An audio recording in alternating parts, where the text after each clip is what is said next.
Squeeze in.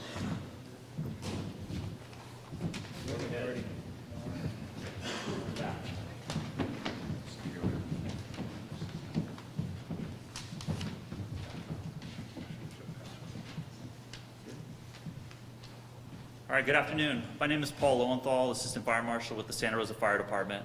I'm here to open up the press conference. Today we'll be discussing the compromised infrastructure directly around our storm drain system and stormwater up in the Fountaingrove area.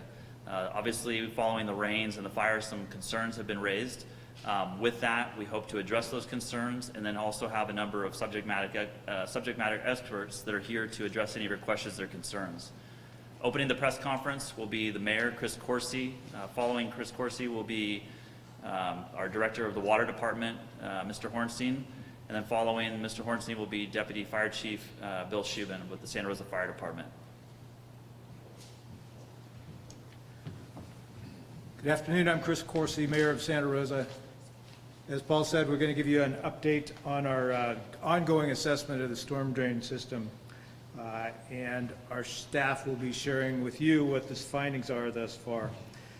So we're looking at, out of an abundance of caution, providing information on how rain, the coming rain, could potentially impact neighborhoods affected by the wildfires, particularly the hilly Fountaingrove neighborhood. Our residents have been through a lot this month, and I know the last thing they want to hear is that there may be potential new risks in their neighborhoods. So we're providing this information as a safety precaution to ensure everyone is informed. There are a lot of crews in and around areas where homes are still standing right now. We want residents to understand what's going on when they see workers present in their neighborhoods. The city, the county, and our state partners and federal partners are rapidly completing a thorough assessment of the storm drain system in the burned areas to determine what actions are needed to address any risks. We sincerely hope that there will not be any need to ask residents to leave the area. However, we want our residents to be prepared and alert as this situation unfolds. We'll continue to update you through our website, SonomaCountyRecovers.org, through social media, and we'll use our alerting tools if needed. And now we're going to hear from our Director of the Water Utility, Ben Hornstein.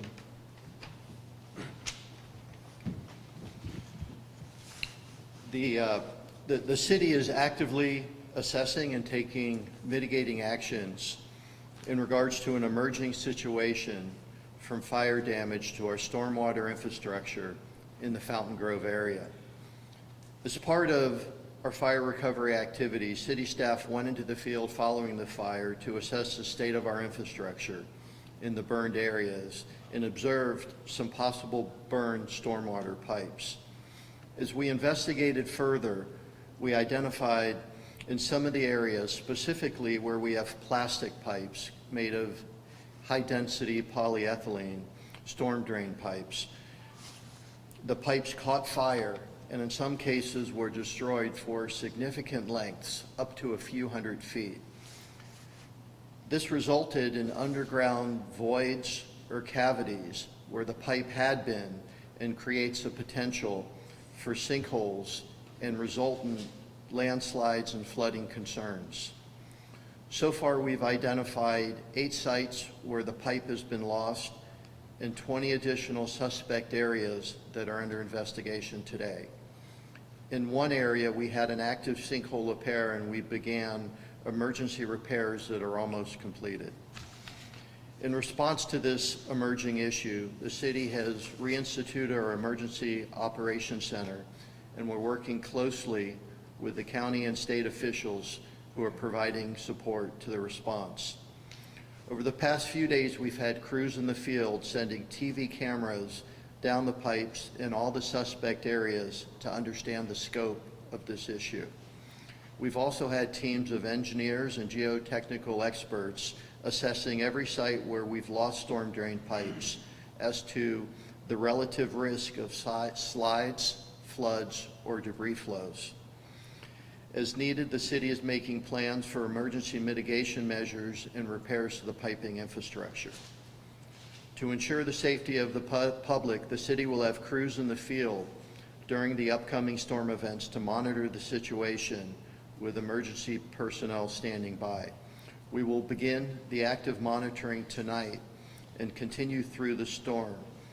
We will have similar monitoring during all upcoming storm events until this situation is stabilized.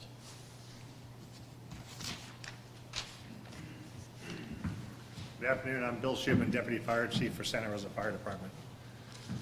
The City of Santa Rosa's Emergency Operations Center continues to work with local, state, and federal partners to work on storm drain risk assessment, triage, as well as mitigation efforts. I want to emphasize this is a fluid situation. We know the rain is coming. We want the residents to be prepared. This morning, our staff went door to door in the Fountaingrove area to talk to people about the mitigation efforts underway and the infrastructure assessments that we've done. We were asking residents to, especially in the Fountaingrove area, to be extra vigilant and to have a plan to leave in the event that it is necessary. If you see evidence of flooding, mud or debris flows, buckling roads or sinkholes in the area, call 911 and avoid that area. For emergency notifications, once again, we want to urge everybody to sign up for SoCo alerts. You can do so by visiting socoalert.com. Also Nixle via the Santa Rosa Police Department. You can do that by texting 888-777 to Nixle. And as Mayor Korski mentioned earlier, as more information becomes available, please visit our website at sonomarecoveries.org. Thank you. So as we stated earlier, our intention here is to provide that first round of information directly to the public through this press conference. This follows the press release and the door hangers that are going out today. We're now going to open up to questions. We have with us today the National Weather Service, CAL FIRE's incident management team that's been assisting with the Watershed Task Force, the Santa Rosa Police Department, Cal OES, and our city's Storm and Creek Division. Can you talk about the one active sinkhole and describe where it is, how deep it is? Hi, I'm Heaven Moore with the Stormwater and Creeks team. So the active sinkhole was at the end of Newberry Court, and that was, let's see, about 300 feet, 250 feet of pipe that was destroyed. The sinkhole itself opened up about midway, about 4 feet in diameter and about 7 or so feet deep. That is almost fully resolved. We used emergency contracting work to go on site, collapse that entire disintegrated pipe breach, and to replace that pipe. That should be completed by the end of the day. When did that open up? So that was 2 days ago that it was identified by field crews. And work was started within 1 day of it being found. So it sounds like it's possible there could be evacuations if we have the right combinations of circumstances. Is that correct? That is correct. And we have evacuation plans with the Santa Rosa Police Department to help us out, as well as fire assets out there to do that. It's going to be very isolated to small geographical areas. It will not be the entire Fountaingrove area at one time.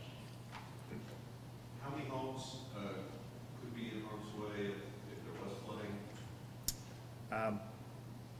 Right now, we have different sections, 6 different sections throughout the city, mainly in Fountaingrove that we're looking at. And it varies from a couple hundred residents up to, or actually from like 78 residents up to a couple hundred residents in each zone.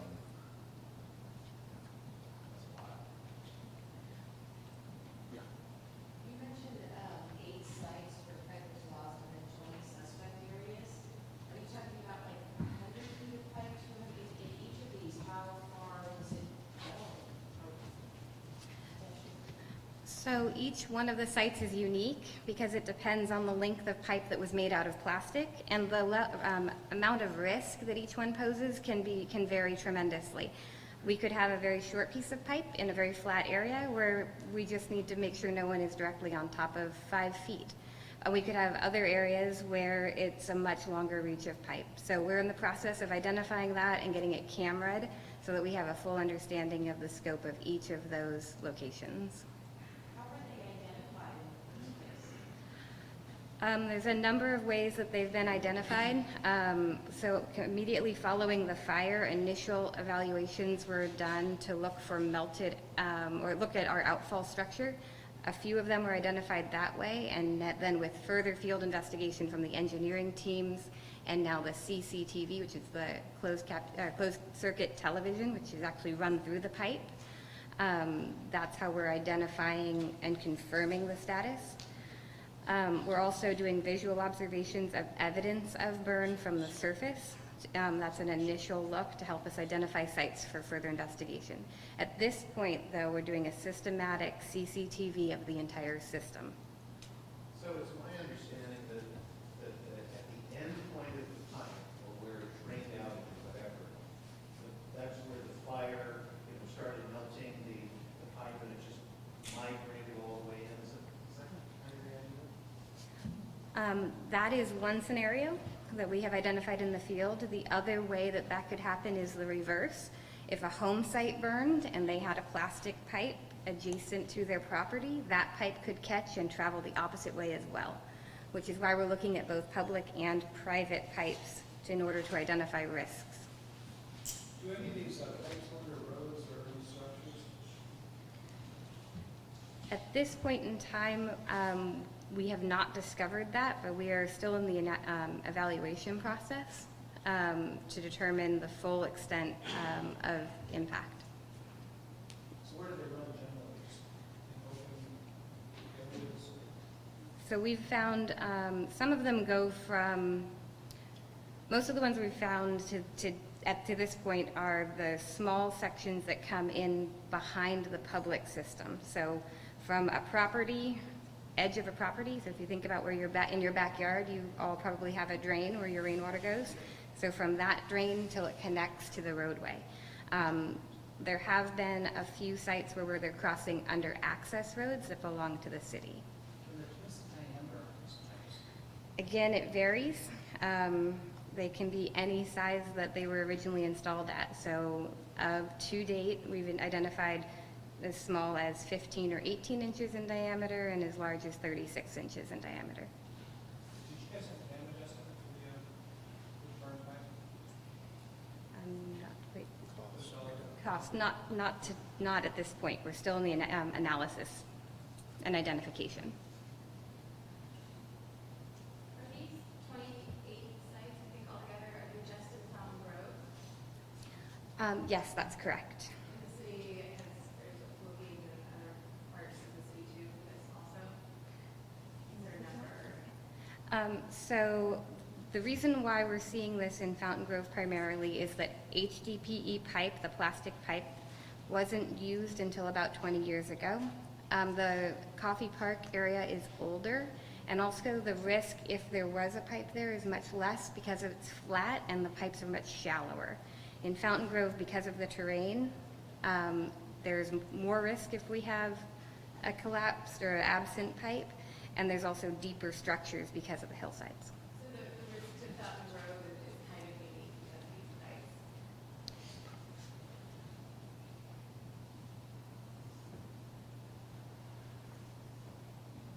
Do you want to give a briefing on what we're expecting? We're going to have the National Weather Service talk about what we're expecting with this coming storm. Okay, my name is Jim Wallman. I've been asked to come here to keep an eye on these storms that are coming up this week. As far as the storm that's coming in tonight and tomorrow, it's going to start tonight as some lighter showers. There will be some locally heavier ones, but really the bulk, the main impact from the storm we're expecting is going to be from about mid-morning tomorrow, say about 9 until early afternoon, about 2 p.m. That's when we expect the heaviest rains to occur, and then tapering off the showers. Throughout the whole event, we're probably expecting about a quarter to a half inch of rain in the valleys. And as you get up in the hills, you could see as much as 1 inch of rainfall occur with this storm. Winds with this storm are not going to be all that strong, 10 to 15 gusts to 25 miles an hour or so. We are going to get a break on Tuesday, but there's another storm, potentially a little bit wetter, coming in for Wednesday and Wednesday night. Preliminary amounts with that storm could be about 50% higher, so we'd be looking maybe about a third to 3/4 of an inch of rain in the valleys and maybe as much as 1.5 inches in the hills.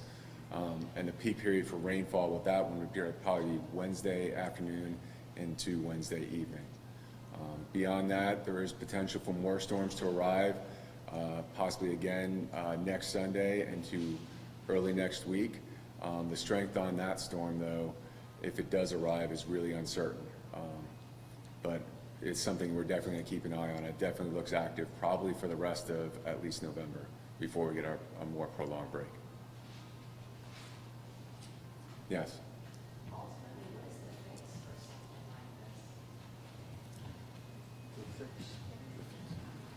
like this? Once we get past the assessment and the mitigation of the urgent activities, we'll be repairing all of these damaged and failed pipes.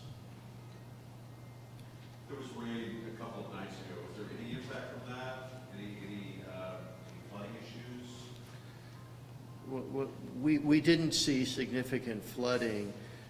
That rain may have contributed to the one sinkhole exposing itself and helped us understand the nature of this issue.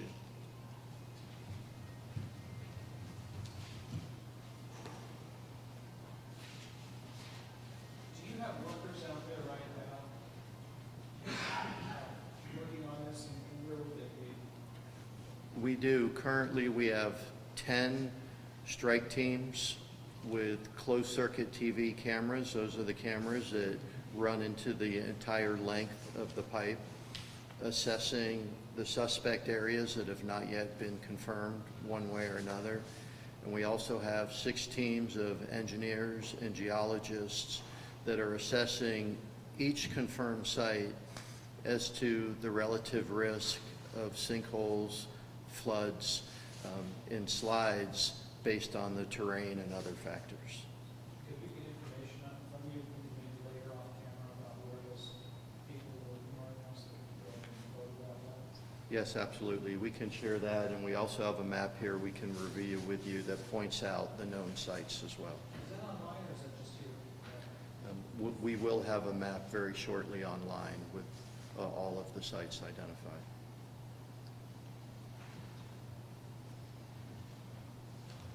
So just to follow up on that, part of what we're doing is to make sure that we're providing that outreach to our community. So your question about the maps is a step that we want to take. We want to make sure that our community is informed on what's happening and the measures that we're taking. So we will have that map available online at SonomaCountyRiverGovernors.org. But as they were saying, this is developing pretty quickly, but we're doing everything we can with all of our cities, county, and local partners up to state level to make sure we're addressing it as quickly as possible as they continue to be identified and we work to mitigate them.